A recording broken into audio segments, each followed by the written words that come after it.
Книга Судей. Мы будем читать с 1 по 11 стихи. Кто-нибудь может читать хорошо? С 1 по 11 стихи.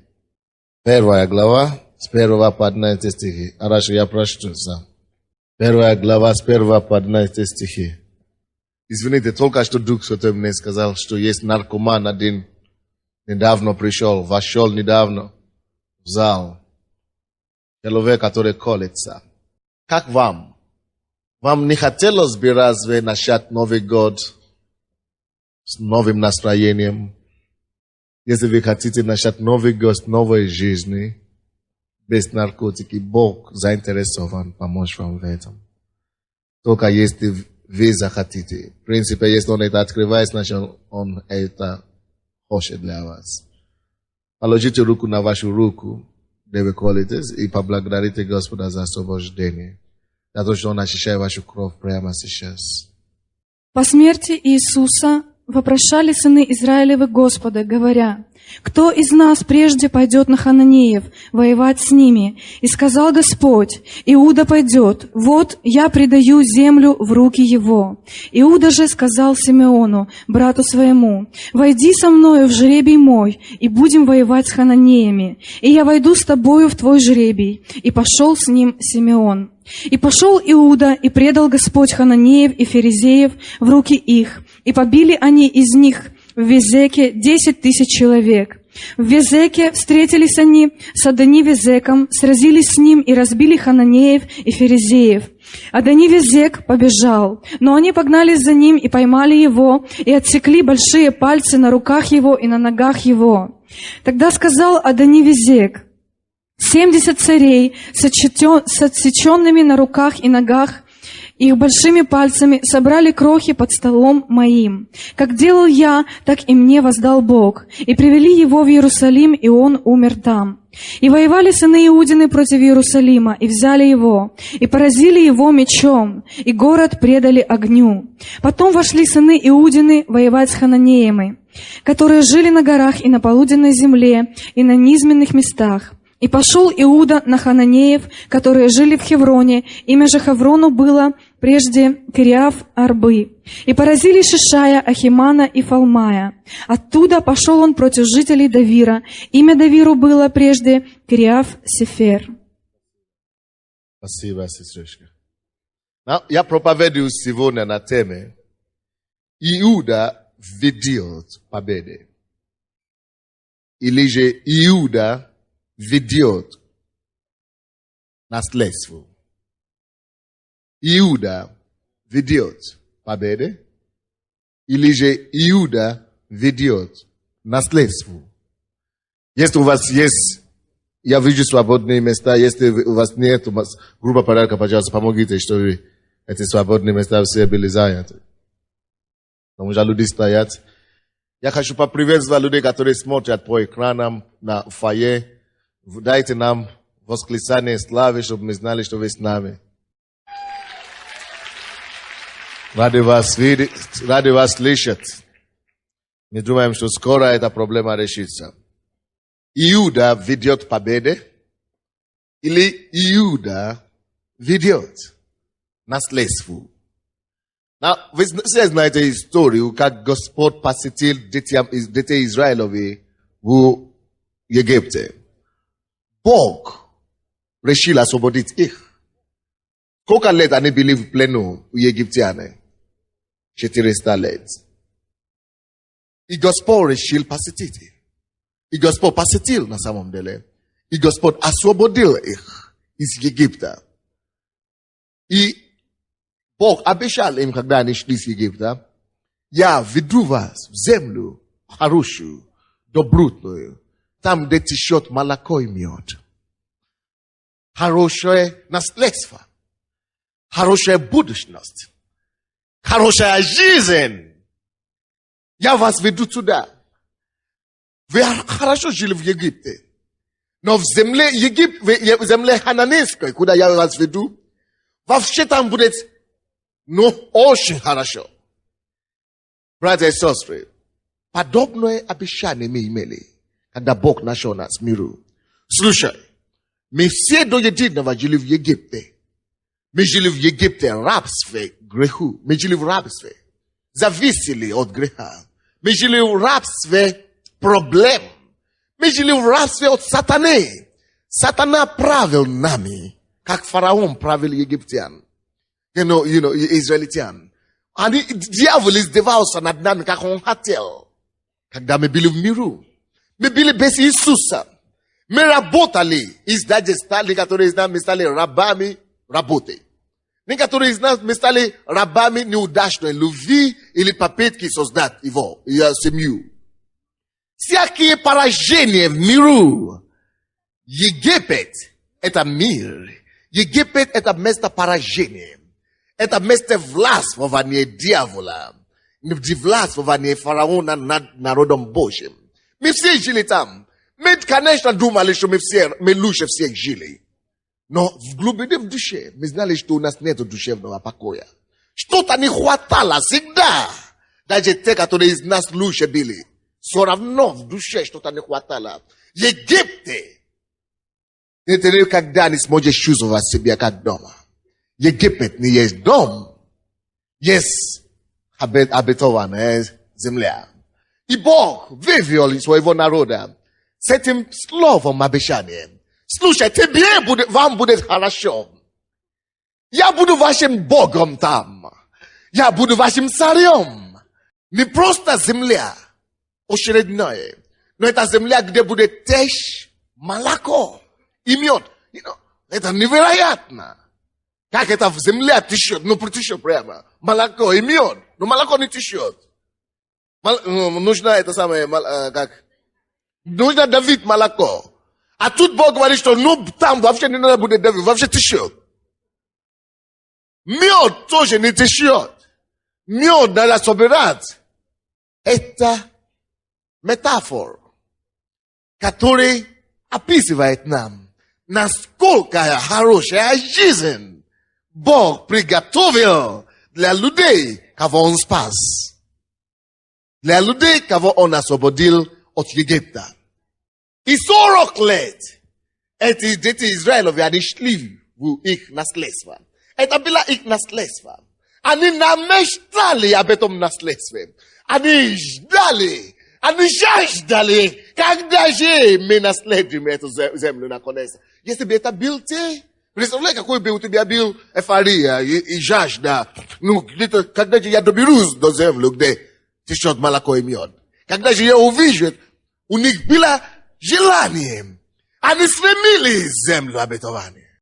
Но по неверию, из-за сомнения, из-за желания жить по-старому, многие из них так и не увидели эту землю обетования. И погибли в пустыне за 40 лет. Вы в курсе? Бог мне говорит сейчас, что есть человек, которому делали операции. И вас шили, швы, и у вас начали проблемы в этом месте, где была швы, где операция была.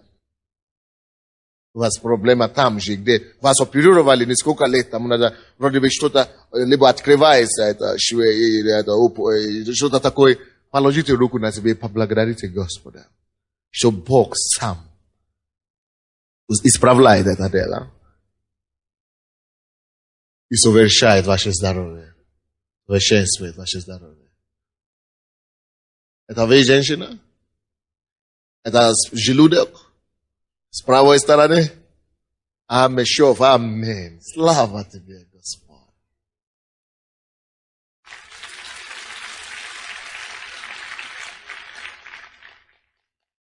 Неверие, сомнение в Бога и желание не оторваться прошлым, греховным, предыдущим образом жизни лишит тебя и меня наша земля обетования.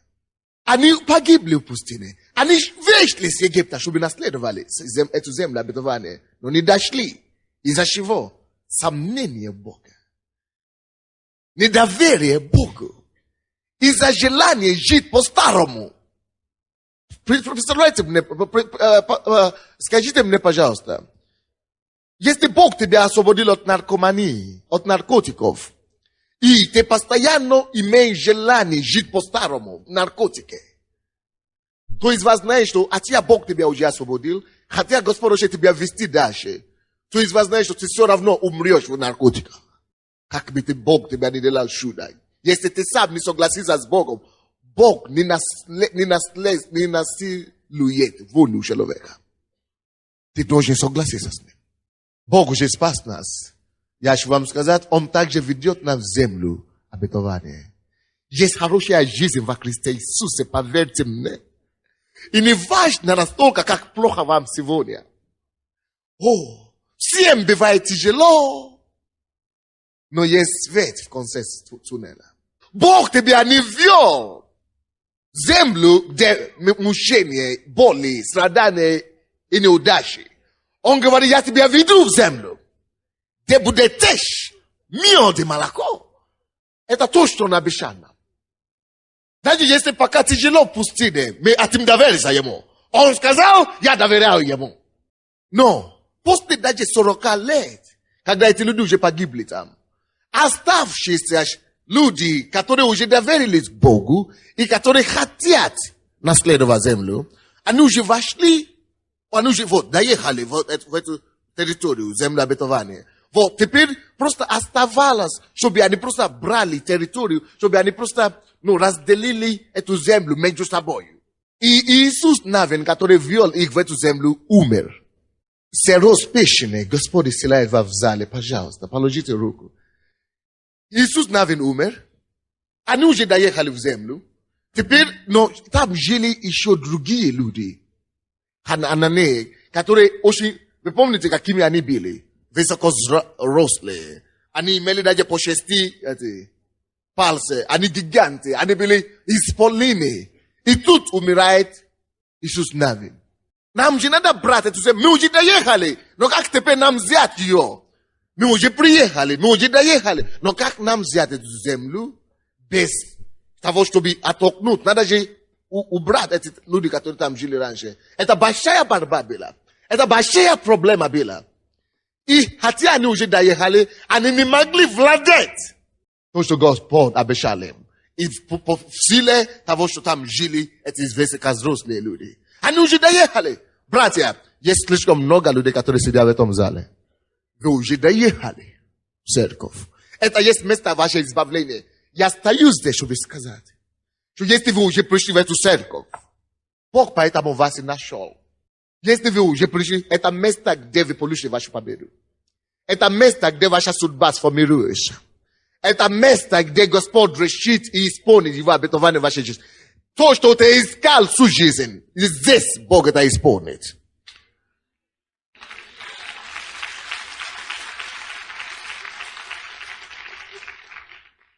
Оказывается, что не хватит только чтобы дойти в церковь. Эти люди дошли в землю обетования, но они не могли владеть. Есть некоторые люди. Вот, допустим, женщина, она пришла в церковь прошлое воскресенье сегодня второй раз, она уже получила исцеление какое-то. Опухоль, да, у нее была должна быть операция от женской болезни понедельник. На следующий день она была в воскресенье, и тут же она получила исцеление. Бог мне говорит, есть еще одна женщина тут в этом зале. Кому тут предстоит операция. По-женски. А я стою, чтобы сказать вам, благодарите Господа за такое же чудо. Операция без ножей.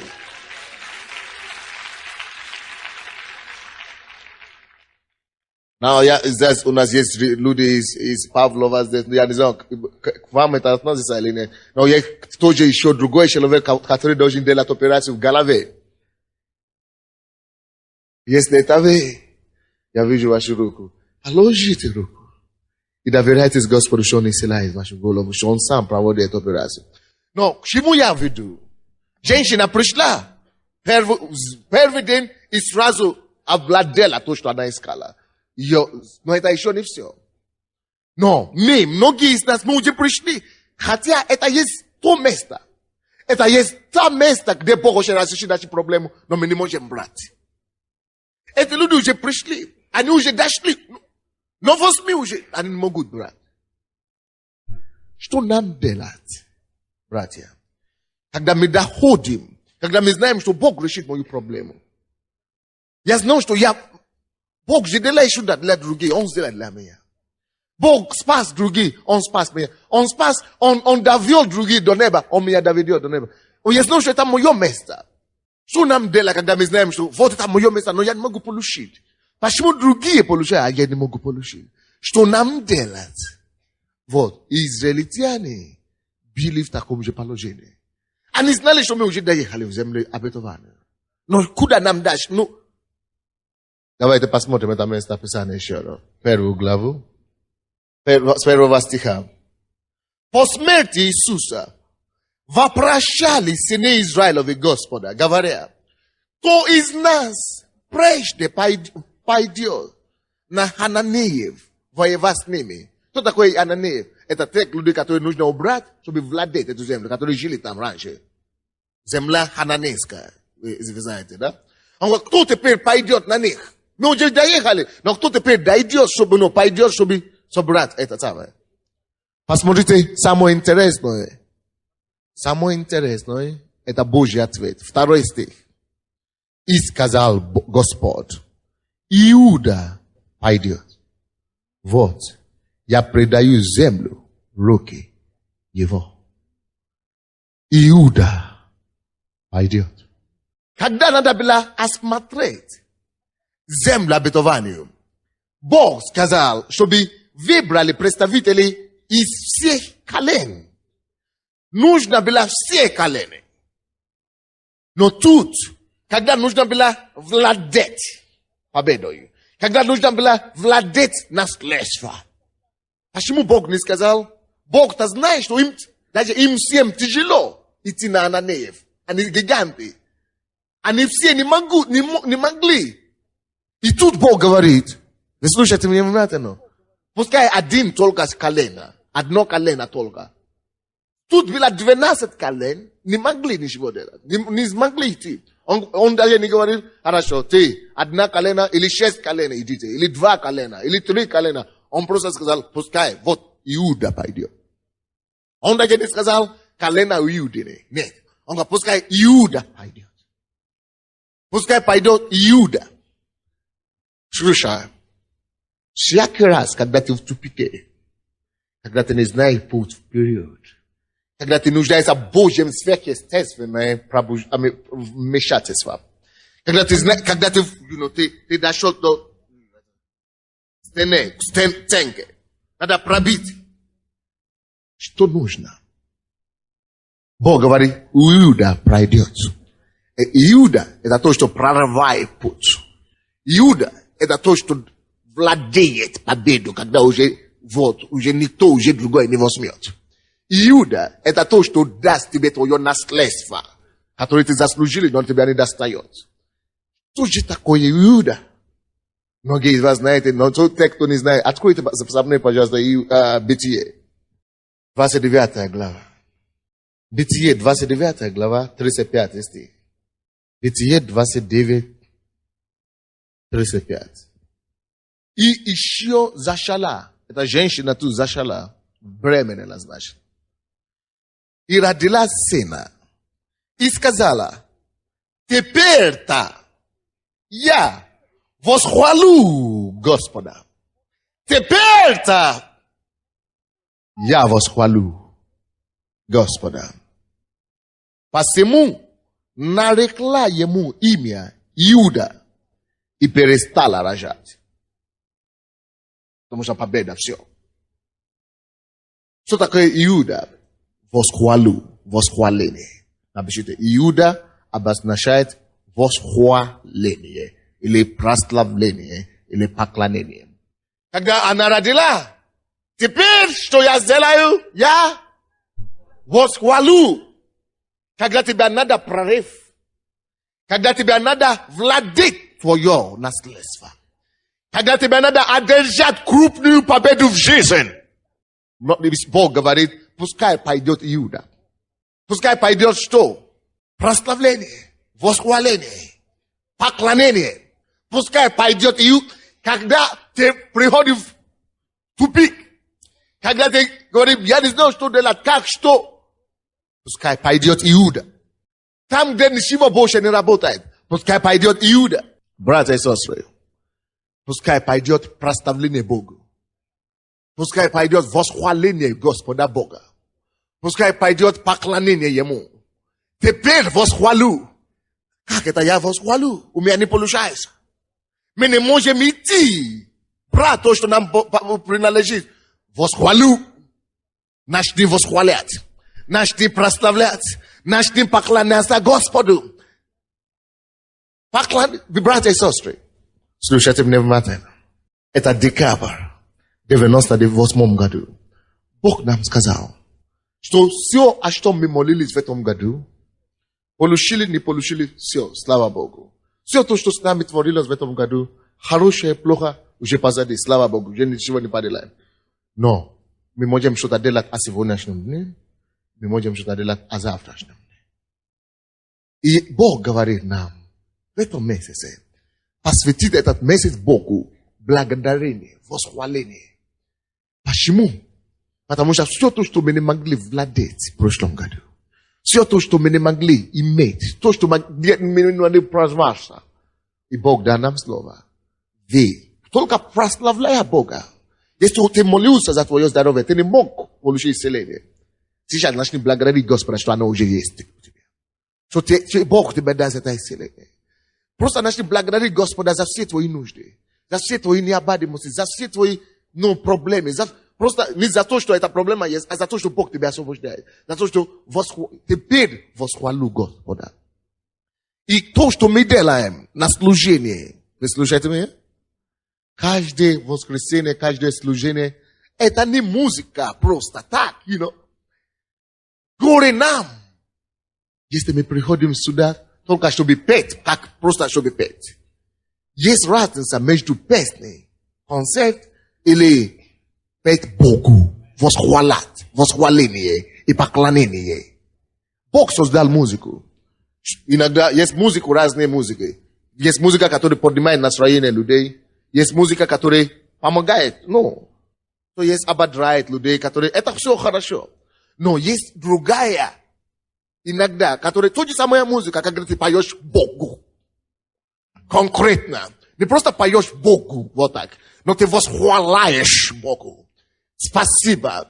Ты достоин. Ты спас меня. Я благодарен тебе. Выше ты поднимешь меня.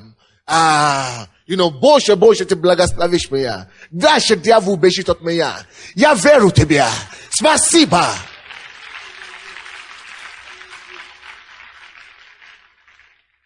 Это не просто религиозный обряд. Вы знаете, когда люди думают о церкви, они думают обряд. Какой у вас обряд в церкви? Иконы ставите или свечки? Или что? Он говорит, нет, мы не имеем обряды. Они говорят, что? Значит, у вас обряд, вы поете. Это ваш обряд, что вы поете. Нет, это не обряд. No. Это не обряд, Это общение с Богом. Это то, что мне Бог дает Богу знать. Это мой способ сказать Богу, что я благодарен. Я живу с Ним. У меня есть жена. Я люблю делать ей комплименты. Она живой человек. Бог живой Бог. Я его ребенок. Я люблю его. Он благ ко мне во многом. Я еще хочу, чтобы он был больше благ ко мне. Он добрый ко мне. Я хочу, чтобы он больше был добрым. Поэтому мне важно это отношение с ним. Мне важно это контакт с ним. Я хочу ходить с ним. И чтобы он знал, что я его не забыл. Чтобы он знал, что я его не использую. Я хочу двигаться с ним. Я хочу быть благодарен ему. За все мелочи. Вы думаете, что за что благодарить Господа? Он еще ничего не сделал. Многие легли спать вчера. И не все проснулись. Ты проснулся здоровый. Здоровая рука. Здоровая нога. Ты мыслишь нормально. Ты ехал на дорогу, ты не попал в аварию. У тебя сын здоров. Ребенок. Жена. Семья.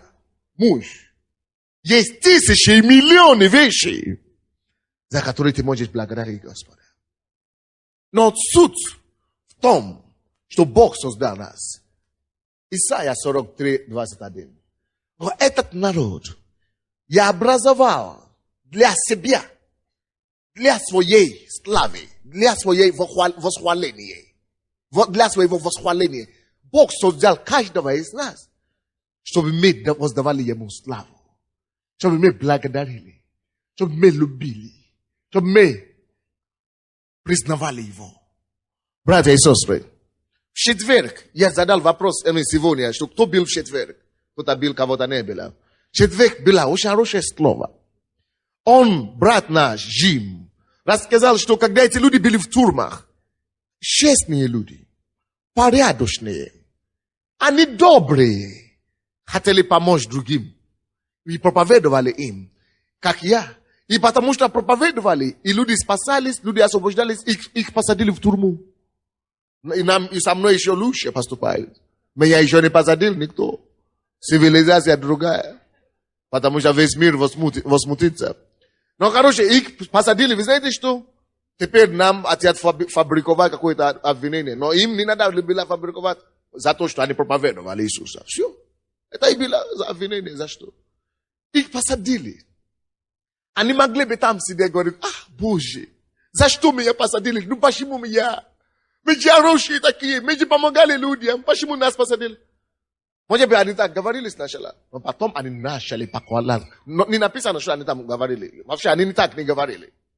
Написано, они начали восхвалять Господа. За что? Библия говорит, за все благодарите. Как это за все? Да и когда плохо, за все. Потому что ты не знаешь, ради чего Бог это позволил. Потому что Бог даст, чтобы было хорошо. Бог найдет выход. Потому что даже в долине жизни Бог найдет источник. Поэтому просто поверь. Ты не знаешь, что будет впереди. Да, их били. Их раздели ногою. И ногою их били. Кровь текла по их спине. По всему телу кровь. Ноги, взрослые мужчины в оковах посадили. И они говорили, Господи, мы благодарим Тебя за возможность страдать за Тебя. За то, что мы не страдали, за то, что мы убийцы. За то, что мы не страдали, потому что мы грабители. Мы не страдаем, потому что мы злодейцы. Но потому что мы проповедуем Тебе. Спасибо за эту привилегию. И они начали благодарить Господа. И брат Джим говорил, что сначала они начали благодарить Господа за свое состояние. И за то, что Он освободит их. А потом это благодарение и восхваление просто перешло на то, что они чисто восхваляли Господу. И вы знаете, вдруг землетрясение произошло. И он говорит, почему вдруг? Они уже долго прославляли. Почему именно в этот момент, без около полуночи, именно тогда землетрясение? И он говорит хорошую мысль.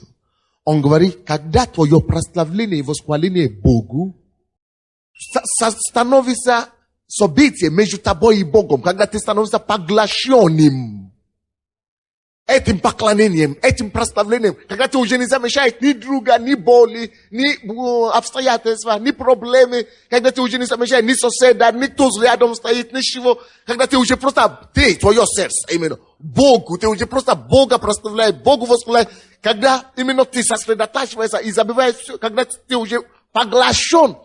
И как только что эти люди были поглощены, и уже больше не видя свои проблемы, не видя больше свои боли, не видя больше свои неудачи, Бог послал ответ. Землетрясение. А что это говорит нам? Это говорит о том, что мы должны знать, не просто делать вещи, потому что люди делают. Вы видите, что я мог бы приходить в церковь и говорить, я такой солидный в костюм. Нет, но я знал секрет, я знал Слово Божье, я знал силу прославления Бога. Я уничижаюсь как можно больше в церкви. Я танцую, как будто я глупый. А вы думаете? Не совсем. Потому что глупость человеческая, Божья, мудрее, чем мудрость человека.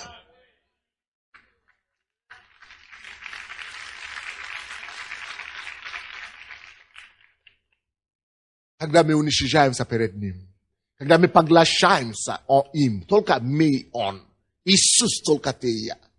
Иногда я стою здесь на сцене, я молюсь в духе, да? Я забываю, что вы здесь есть. Я представляю все ваши проблемы Богу. Я просто Богу, только я и Бог. Я говорю, Господи, помоги этим людям. И вы знаете, Бог начинает мне говорить, какие проблемы в зале.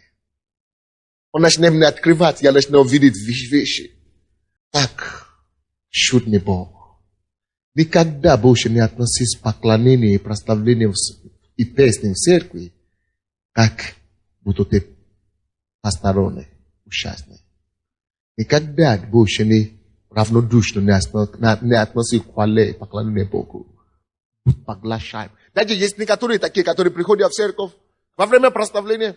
Это не их любимая тема. Они ждут Сандея, чтобы Сандея вышел. Они сидят, да, сидят.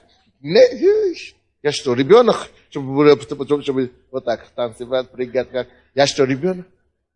Бог говорит, да, Бог говорит, что тот, который не может быть умален, уничижен, как этот маленький дитя, царство Божие не наследует. Смирение нужно, чтобы наследовать Царство Небесное. Братья, Сандей не самое главное. Не легче становится. Прорыв, вы замечаете, что в основном Бог не. Некоторые люди, Бог делает чудеса через них. Когда после проповеди, после слова, когда слово уже, да, через меня тоже. Но через меня больше всего небо открывается. Я начинаю выходить и видеть, и Бог начинает действовать, и слышать, когда поклонение и прославление. Потому что я уже дал ему свою, я уже дал ему существо, я уже дал ему всю славу, я уже дал ему все восхваление. Наперед за все, за каждого человека, кто сюда приходит. Когда я уже выхожу, тогда он может течь через меня свободно. Братья и сестры, не будьте такими. Сначала отдайте Богу все. Поглощайте с Богом. Ты и Он. И дома то же самое. Не обязательно, то есть поклонение и прославление, не обязательно песни.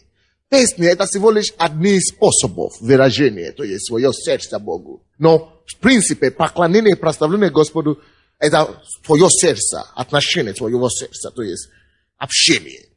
Словами можно прославлять Господу. Я благодарю Тебя, Господь. Я славлю. Молитва, мы это называем молитва, но это может быть молитва благодарения, молитва прославления, молитва восхваления. То есть словами ты просто говоришь, но когда песня есть, это тут хороший способ. Музыка, это чудесный способ, как восхвалять Бога. Видите разницу, да? И что Бог имел в виду? Никто не мог вести Израиля, брать свое наследство. Дело в том, что когда ты начинаешь восхвалять Господу, ты выпускаешь Бога в действие. Ты превращаешь твою битву в Божью битву.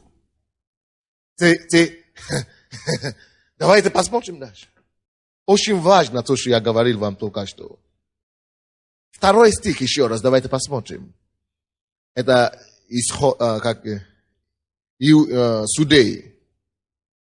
Судья 1:2. Если у вас есть машина, еще лучше. Вы знаете, все эти песни, которые мы поем здесь, у нас есть кассеты по прославлению нашей церкви. Сколько кассет вы уже выпустили? 5 или 4? 5 или 4 песни. Все песни, которые мы поем, есть в кассетах. Они выпустили их. Не просто песни, но в зале, чтобы вы могли чувствовать присутствие. Кто заметит, что когда мы славим, поклоняемся Господу, присутствие будет не сходиться. Вы замечаете это? Какое-то присутствие, как бы люди в миру называют это аура какой-то. Мы это не называем аура, это помазание Духа Святого. Это присутствие Духа Святого. Бог приходит, когда ты восхваляешь. Вот это Судья 1:2. И сказал Господь, Иуда пойдет. Вот, я предаю землю в руки его. В руки кого Бог предает победу?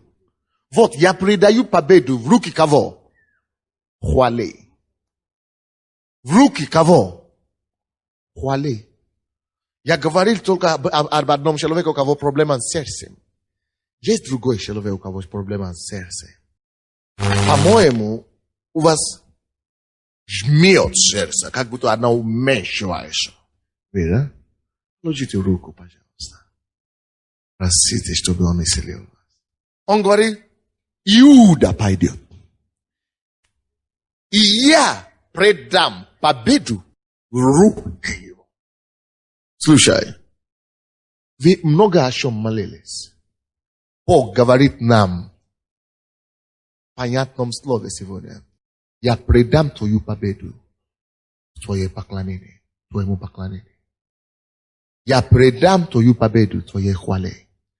Я высвобожу твою победу, то, что тебе надо. Я высвобожу твое чудо. Я высвобожу то, что ты ждал, то, в чем ты нуждаешься, когда ты начинаешь благодарить Господа. Я помню, одна сестра здесь, я не скажу кто, я не укажу на нее, она здесь присутствует.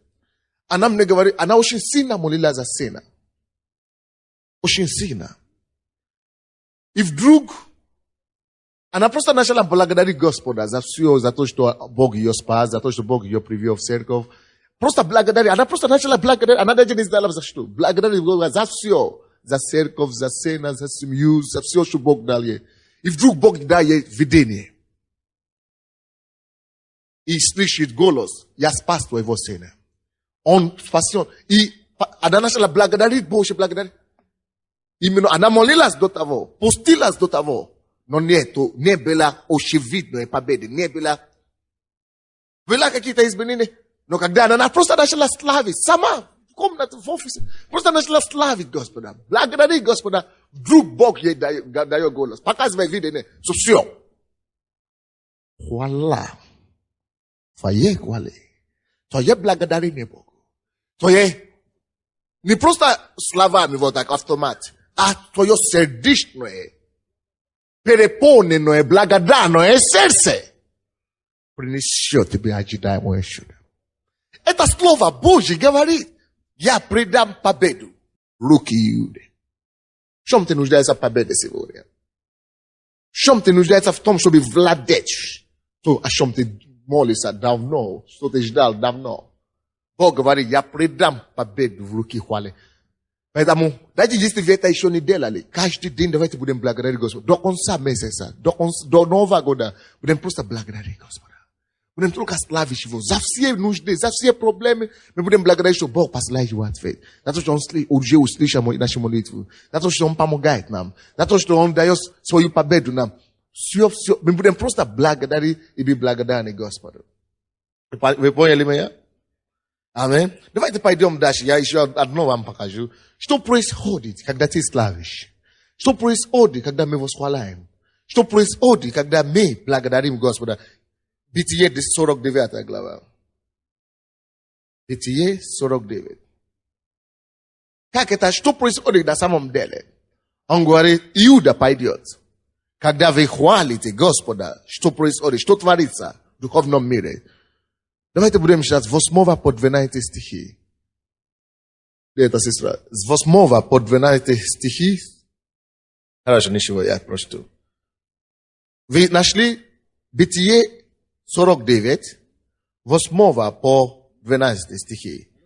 Иуда. Алло.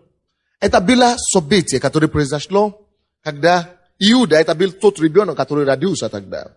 То есть, который родила, который говорит, я буду... То есть, это был ребенок Иакова. У него было 12 детей. И когда в то время была такая традиция, когда старик, папа, умирает, он благословляет всех своих детей. И когда очередь этого Иуда пришла, то есть, который его зовут восхваление, прославление, музыка, значит, песни Богу. Когда его очередь пришла, какое благословение изрек Иаков на нем. Вот это то, что было здесь написано. Давайте 8 стиха. Его очередь пришла, 8 стих. И Бог говорит ему, Иуда, тебя восхвалят братья твои. Мантия, малека, буту, ихая, мития, мукобо, боси, кетеяна. Что это значит? Иуда, он человек хвали, он человек песни, он человек музыки. Он все время пел прославление Господа. Не просто для себя, но он благодарил Господа, пел. Это его имя. Потому что в Ветхом Завете имена давались по характеру, то есть имя, которое люди получили, влияли на их судьбы, на их жизнь. Они это делали, это сопровождало их по жизни. Вот, и я тоже, и вы тоже, я советую вас, не просто вот так называть ваших детей какое-то имя, которое попадется. То есть, я не знаю, там, Магомедову какое-то или какое-то. Мы уже христиане. Очень важно, чтобы мы называли наших детей пророческое имя. Потому что то имя, которое мы дадим нашим детям, будет влиять на их судьбу. Во многом они будут так и поступать. Допустим, моя фамилия. Вы знаете, что мое имя Sunday обозначает воскресенье. Когда я был маленьким, я не люблю... Зачем мне воскресенье? Зачем? Нашли имя, я не знаю. Потому что это тут хорошо, потому что Sunday, вы не знаете, что это такое Sunday. А на английском все знают, что Sunday это воскресенье. Но теперь я так благодарен. Представляете, я сейчас живу и проповедую воскресенье Иисуса Христа.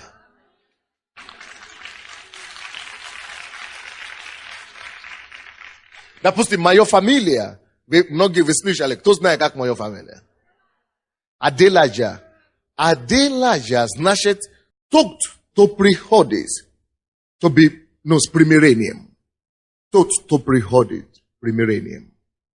Приходящий с примирением. И действительно, теперь я примиряю людей с Богом. Бог говорит, я вам дал служение и слово примирения. Это все мое имя и фамилия, оно следует за мной. Я примиряю людей. Я не обижаюсь на людей. Невозможно, чтобы меня разозлить. Я не обижаю, не получается. Это после того, как я показал, конечно. Миру так не сработало. Но тут Бог, в нем все обетования, да? В нем, во Христе Иисусе, все обетования, да и аминь. Вот, короче, Иуда, он жил жизнью хвалы, потому что это его имя, это его судьба. Он был музыкантом. Он не просто был музыкантом, который пел для людей, он и пел и для Бога. Он и пел христианские песни. Поэтому я сказал, как его зовут, Славик. Чтобы Славик нашел песни, какие-то христианские песни, вот как сейчас мы пели, всем нашим звездам, которые пришли к Богу. Чтобы в церкви тоже они начали петь. Хорошо? Вот Павлик сидит, Виктор. Он уже готов, он говорит, я любое время. Аминь. Да, он уже первого дня мне сказал. И другие тоже, которые приходят в церковь. Скажите, пускай все... И Иуда был таким человеком, короче. И послушайте, когда его очередь пришла. Вы слушаете меня, да?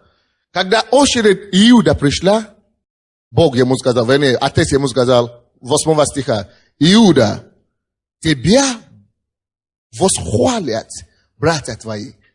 Кто знает почему? Я вам скажу.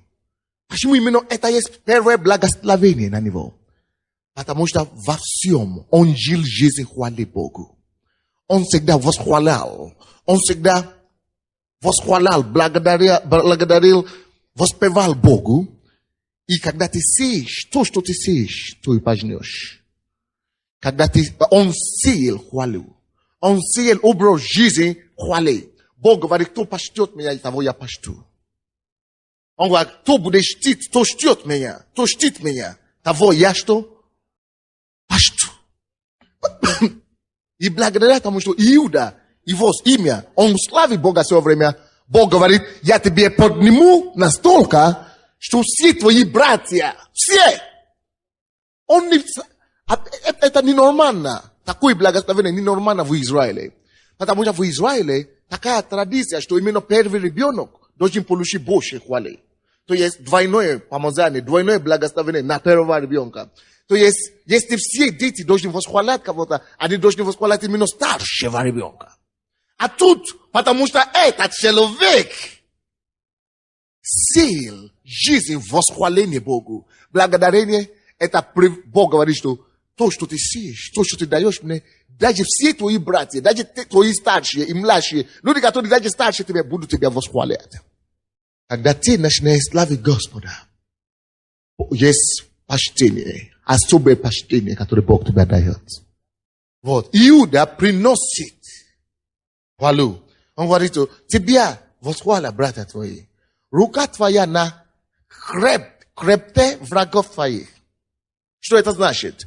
Рука твоя, враги, это как, в Ветхом Завете. Люди, когда ты победил уже твоих врагов, это то есть, что это царь или их рука, военнокомандующий, лежит, и ты можешь положить ногу на нем или руку на его шею. Это значит, он уже побежден. Через Иуду, Бог говорит, что Иуда, его рука будет на хребте врагов его. Иуда, поклонение, восхваление Богу, позволяет тебе одержать победу над своим врагом. Напиши это. Поклонение Богу. Это серьезно. Если бы мы знали Библия так просто, когда ты понимаешь. Когда ты восхваляешь Господу, когда ты начинаешь прославлять Господу, Бог приводит твоих врагов на твой путь и делаешь их, чтобы они были ниже тебя. Чтобы они восхваляли тебя, и чтобы ты одержал над ними контроль, победу над ними. Поэтому, если кто желает одержать победу над своими проблемами и врагами в этом месяце, что вам надо делать? Начинать восхвалять Господа, как вы никогда не делали. Начинать благодарить. Начинать просто восхвалять Господа, как никогда не делали. Поклоняться тебе, сыны отца твоего. Поклоняться тебе, сыны отца твоего. Что это значит? Когда ты восхваляешь и поклоняешься Господу, другие, Бог даст другим тебе прославлять, тебе уважать, тебе почитать. По восхвалению Господу, это вроде бы ты унижаешься, да? С одной стороны ты поешь, ты спрыгаешь, аллилуйя. Перед людьми ты поешь, ты все. Вроде бы ты унижаешься перед Богом.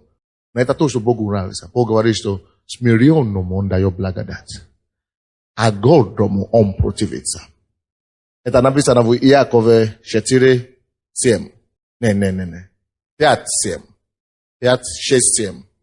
По-моему. Иаков 4:7? 6, да. 4:6. Когда человек смиряется, уничижается, смиряется полностью перед Богом. Ты восхваляешь Его, ты поешь Богу, ты благодаришь Господа. Люди думают, что Бог поехал. Дурачок, короче. Это значит, ты унижался перед людьми. Ты смирялся перед Богом. И Бог, что Он делает? Он дает благодать.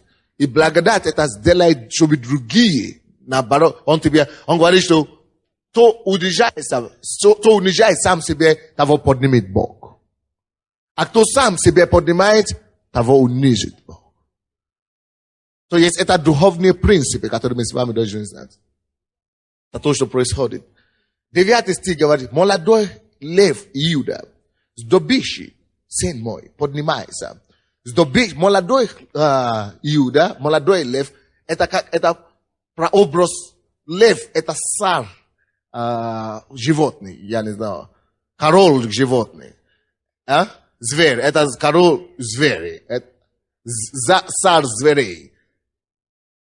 Слушай, победа позволяет тебе царствовать среди, вообще в твоем области жизни, там, где ты есть. Через поклонение ты можешь царствовать, ты можешь иметь владычество, ты можешь иметь царство. Он говорит, он поднимается, молодой лев, какой бы ты ни был молодым.